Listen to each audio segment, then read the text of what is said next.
नमस्कार। आकाशवाणी से प्रस्तुत है समाचार संध्या।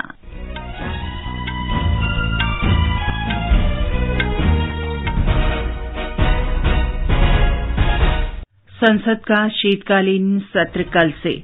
संसदीय कार्य मंत्री प्रहलाद जोशी ने कहा, सरकार हर मुद्दे पर चर्चा के लिए तैयार। प्रधानमंत्री नरेंद्र मोदी ने भविष्य में खाद्यान्न के रूप में मोटे अनाज के इस्तेमाल पर जोर दिया। विश्व बैंक ने भारत के दुनिया की सबसे तेजी से बढ़ती अर्थव्यवस्थाओं में से एक बने रहने का अनुमान व्यक्त किया। वर्ष 2022-23 के लिए सकल घरेलू उत्पाद की वृद्धि दर 6.5% से बढ़ाकर 6.9% की। सरकार की निःशुल्क टेलीमेडिसिन सेवा ई संजीवनी ने 8 करोड़ टेली परामर्श के साथ एक बड़ी उपलब्धि हासिल की। दक्षिण अमेरिका के कोलंबिया में जमीन धंसने की आपदा में 34 लोगों की मृत्यु।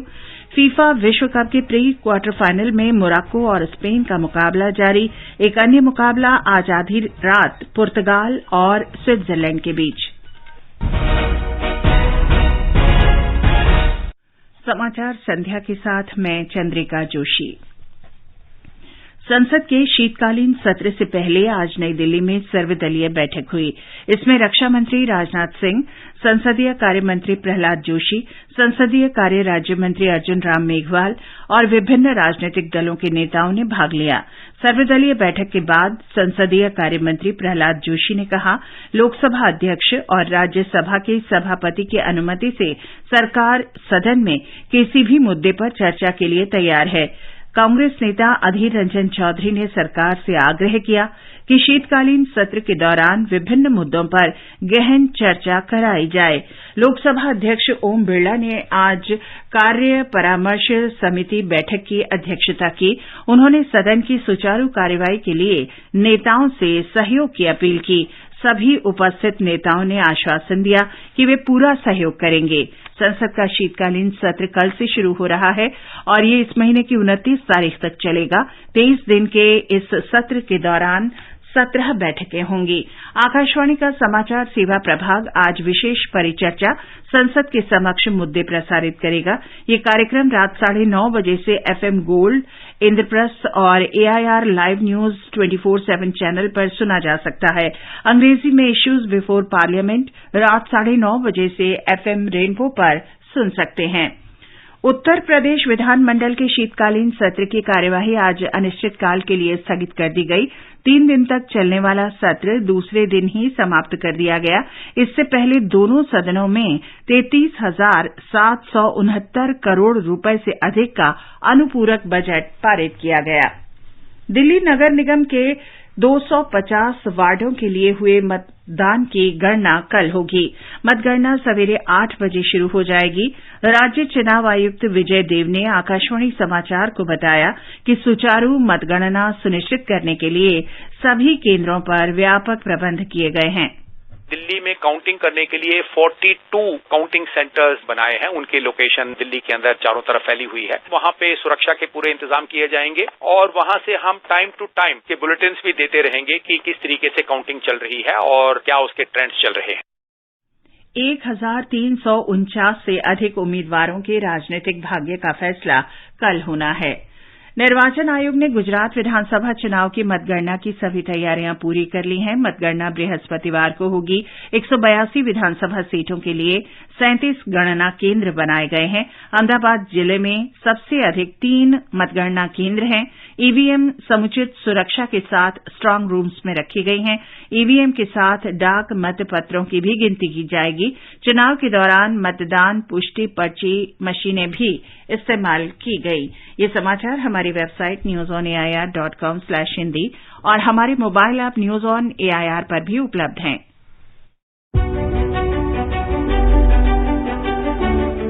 जनादेश 2022 गुजरात और हिमाचल प्रदेश विधानसभा चुनाव नतीजों पर विशेष कार्यक्रम जनादेश 2022 आकाशवाणी के साथ बृहस्पतिवार 8 दिसंबर को ताजा चुनाव परिणाम जानने के लिए जुड़े रहिए हमारे साथ सुबह 10 बजे से। विशेष कार्यक्रम सुर्खियों में चुनाव परिणामों पर एक नजर शाम 7:10 से 7:20 तक। स्पॉटलाइट में round up of election result रात 9:15 बजे से 9:30 बजे तक। चुनाव नतीजों पर हिंदी और अंग्रेजी में विशेष चर्चा और विश्लेषण रात 9:30 से 10 बजे तक। चुनाव नतीजों की हर खबर के लिए जुड़े रहिए आकाशवाणी के FM गोल्ड और राजधानी चैनल तथा राष्ट्रीय नेटवर्क से। चुनाव नतीजे न्यूज ऑन AIR ऐप पर भी उपलब्ध रहेंगे। समाचार संध्या में आपका फिर स्वागत है। प्रधानमंत्री नरेंद्र मोदी ने पोषक या मोटे अनाज भोजन में शामिल करने की आवश्यकता पर बल दिया है। उन्होंने अंतर्राष्ट्रीय पोषक अनाज वर्ष के अवसर पर इटली में रोम स्थित खाद्य और कृषि संगठन के मुख्यालय में आयोजित समारोह के लिए अपने संदेश में कहा कि मोटे अनाज पौष्टिक तत्वों का महत्वपूर्ण स्रोत रहे हैं। प्रधानमंत्री ने अपने संदेश में कहा कि पोषक अनाज के लिए विश्व भर में जारी आंदोलन खाद्य सुरक्षा की दिशा में महत्वपूर्ण कदम है।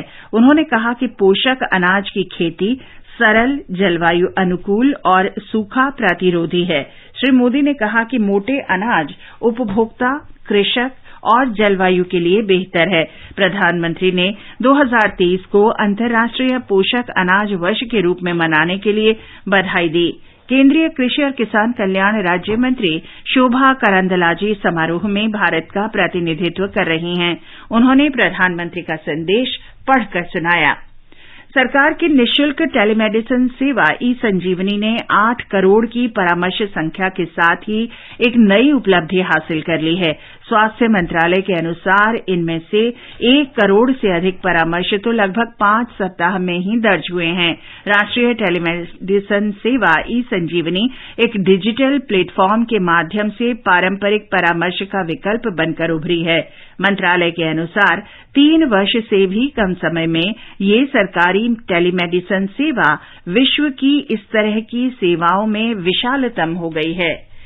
विश्व बैंक ने कहा है कि भारत की आर्थिक वृद्धि दर वर्ष 2022-23 में 6.9% रहने की संभावना है।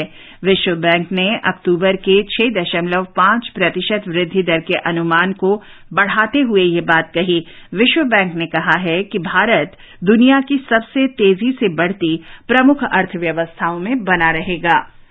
G20 संगठन की अध्यक्षता भारत के पास आने के बाद आयोजित पहली शेरपा बैठक के तीसरे दिन आज राजस्थान में उदयपुर में कई प्रमुख अंतर्राष्ट्रीय मुद्दों जैसे समावेशी विकास, बहुपक्षीयता और महिलाओं के नेतृत्व में विकास पर चर्चा हुई। साथ ही खाद्य, ईंधन और उर्वरक भी चर्चा का विषय रहे। इसके साथ ही उदयपुर में हुई शेरपा बैठक के 5 सत्रों का आज समापन हुआ। भारत की ओर से G20 के शेरपा अमिताभ कांत ने चर्चा का आरंभ करते हुए कृषि, व्यापार, निवेश और रोजगार, भ्रष्टाचार निवारण, पर्यटन तथा संस्कृति को लेकर 6 विभिन्न कार्यबलों में भारत की वरीयताओं को स्पष्ट किया। सत्र समापन के बाद G20 शेरपाओं और प्रतिनिधियों को सुप्रसिद्ध शिल्पग्राम ले जाया गया। 9वां आयुर्वेद सम्मेलन शुक्रवार को गोवा में शुरू होगा। प्रधानमंत्री नरेंद्र मोदी रविवार को सम्मेलन के समापन समारोह में भाग लेंगे। 4 दिन के इस सम्मेलन में करीब 5,000 प्रतिनिधि भाग लेंगे। इनमें 30 देशों से आए 200 से अधिक विदेशी प्रतिनिधि भी शामिल होंगे। इस अवसर पर प्रधानमंत्री 3 राष्ट्रीय आयुष संस्थान देश को समर्पित करेंगे। आयुष मंत्री सर्बानंद सोनोवाल ने बताया कि ये तीनों संस्थान पारंपरिक चिकित्सा पद्धति में बुनियादी ढांचे के विस्तार और अनुसंधान को प्रोत्साहन देने के प्रधानमंत्री के सपने को साकार करने की दिशा में एक कदम है। दिल्ली उच्च न्यायालय ने व्यवस्था दी है कि असामान्य भ्रूण वाले मामलों में गर्भावस्था के बारे में अंतिम फैसला मां पर ही छोड़ना सही विकल्प है। न्यायालय ने इस बात पर बल दिया कि ऐसे मामलों में मेडिकल बोर्ड को गरिमामय तरीके से रिपोर्ट देनी चाहिए। रिपोर्ट में ये उल्लेख होना चाहिए कि गर्भावस्था जारी रखने या गर्भपात कराने में महिला को क्या जोखिम है। कोलंबिया में तेज वर्षा और जमीन धंसने की आपदा में 34 लोग मारे गए हैं। देर से प्राप्त समाचारों के अनुसार रविवार को देश के उत्तर पश्चिम प्रांत रिसाराल्डा में एक बस और कई वाहन जमीन में धंस गए। कोलंबिया की आपदा प्रबंधन एजेंसी ने बताया है कि बचावकर्मी मलबा हटाने और लोगों को बाहर निकालने में लगे हैं। अधिकारियों ने बताया कि 9 व्यक्तियों को आज सुरक्षित निकाला गया। दक्षिण अंडमान सागर और आसपास बना हवा के कम दबाव का क्षेत्र समुद्री तूफान मंडौस में बदल गया है। इसके बृहस्पतिवार तक उत्तरी तमिलनाडु, पुदुचेरी और दक्षिणी आंध्र प्रदेश की ओर बढ़ने की आशंका है। मौसम विभाग ने बताया है कि चक्रवात के कारण तमिलनाडु, पुदुचेरी और कराईकल के कुछ भागों में हल्की से सामान्य वर्षा होगी। राष्ट्रीय संकट प्रबंधन समिति ने आज बंगाल की खाड़ी के ऊपर संभावित चक्रवाती तूफान के बारे में केंद्रीय मंत्रालयों, एजेंसियों और राज्य सरकारों के साथ समीक्षा बैठक की। बैठक की अध्यक्षता करते हुए कैबिनेट सचिव राजीव गौबा ने कहा कि आंध्र प्रदेश, तमिलनाडु और पुदुचेरी के अधिकारियों को निवारक और एहतियाती उपाय करने चाहिए। राष्ट्रीय आपदा मोचन बल ने तमिलनाडु के लिए 5 और पुदुचेरी के लिए 3 दल तैयार किए हैं। आंध्र प्रदेश के लिए भी दलों को तैयार किया जा रहा है। सेना और नौसेना के बचाव और राहत दल भी आवश्यक सहायता के लिए तैयार हैं। राष्ट्र आज भारत रत्न डॉक्टर भीमराव अंबेडकर को उनके 67वें महापरिनिर्वाण दिवस पर श्रद्धांजलि दे रहा है। राष्ट्रपति द्रौपदी मुर्मू, उपराष्ट्रपति जगदीप धनखड़ और प्रधानमंत्री नरेंद्र मोदी ने आज सवेरे नई दिल्ली में संसद भवन परिसर में बाबा साहेब को श्रद्धांजलि अर्पित की। लोकसभा अध्यक्ष ओम बिरला, संसदीय कार्य मंत्री प्रहलाद जोशी, कांग्रेस नेता मल्लिकार्जुन खड़गे और सोनिया गांधी ने भी डॉक्टर अंबेडकर को श्रद्धांजलि अर्पित की। कतर में फीफा फुटबॉल विश्व कप में अंतिम 16 में इस समय मोरक्को का मुकाबला स्पेन से हो रहा है। ताजा समाचार मिलने तक दोनों टीम कोई गोल नहीं कर सकी। आज देर रात 12:30 बजे पुर्तगाल का मुकाबला स्विट्जरलैंड से होगा। एक रिपोर्ट। दोनों टीमों के बीच कांटे के टक्कर की उम्मीद है। क्रिस्टियानो रोनाल्डो, जाओ फेलिक्स और ब्रूनो फर्नांडीज की तिकड़ी स्विट्जरलैंड के लिए मुश्किलें खड़ी कर सकती है। अपना 5वां विश्व कप खेल रहे रोनाल्डो ने नॉकआउट मुकाबलों में कोई गोल नहीं किया है और वो अपने इस अनचाहे रिकॉर्ड को तोड़ना चाहेंगे। टीम की डिफेंस और मिडफील्ड अब तक बेहतर लय में दिखी है। पुर्तगाल 2006 के बाद पहली बार अंतिम 16 में पहुंची है। दूसरी ओर स्विट्जरलैंड की टीम को जीत दिलाने का दारोमदार काफी हद तक ब्रील एम्बोलो पर होगा। उन्होंने ग्रुप चरण में 2 गोल किए हैं। पिछले 5 मैचों में इनके नाम 4 गोल हैं। जार्दन शकीरी भी अच्छे फॉर्म में है और आज बेहतर प्रदर्शन कर स्विट्जरलैंड को 1954 के बाद पहली बार क्वार्टर फाइनल में जगह दिलाना चाहेंगे। बहरहाल दोनों टीमों की रणनीतियों को देखते हुए एक रोमांचक मैच देखने को मिल सकता है। लवलीन निगम, आकाशवाणी समाचार।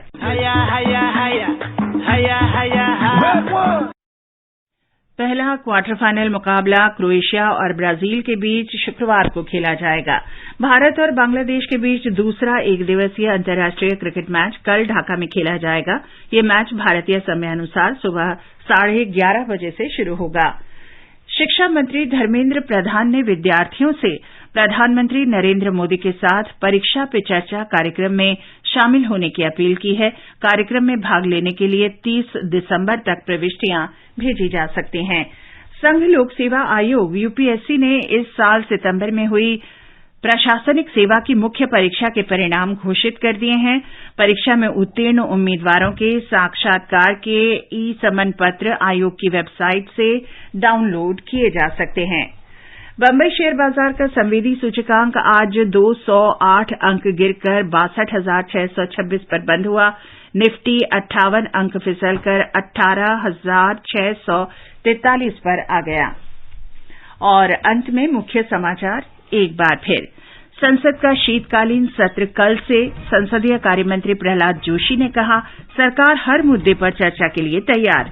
प्रधानमंत्री नरेंद्र मोदी ने भविष्य में खाद्यान्न के रूप में मोटे अनाज के इस्तेमाल पर जोर दिया। विश्व बैंक ने भारत के दुनिया की सबसे तेजी से बढ़ती अर्थव्यवस्थाओं में से एक बने रहने का अनुमान व्यक्त किया। वर्ष 2022-23 के लिए सकल घरेलू उत्पाद की वृद्धि दर 6.5% से बढ़ाकर 6.9% की। सरकार की निःशुल्क टेलीमेडिसिन सेवा ई संजीवनी ने 8 करोड़ टेली परामर्श के साथ एक बड़ी उपलब्धि हासिल की। दक्षिण अमेरिका के कोलंबिया में जमीन धंसने की आपदा में 34 लोगों की मृत्यु। और फीफा विश्व कप के प्री क्वार्टर फाइनल में मोरक्को और स्पेन का मुकाबला जारी है। इसके साथ ही समाचार संध्या का ये अंक समाप्त हुआ। नमस्कार।